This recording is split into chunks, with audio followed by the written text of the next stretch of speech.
أعوذ بالله من الشيطان الرجيم.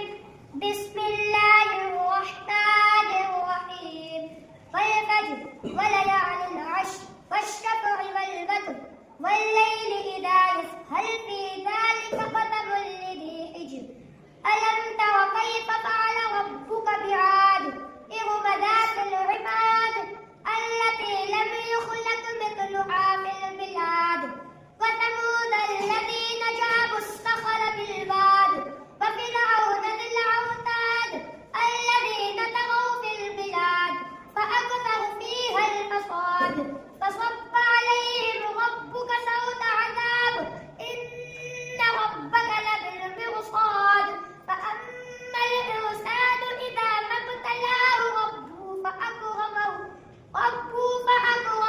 ونعمه فيقول ربي أكرمن فأما إذا ما ابتلاه فقدر عليه رزقه فيقول ربي أهانن كلا بل لا تكرمون اليتيم ولا تحاضون على طعام المسكين وتأكلون التراث أكلا لما وتحبون المال حبا جما كلا إذا دكت الأرض دكا دكا وجاء ربك والملك صفا صفا وجيء يومئذ بجهنم يومئذ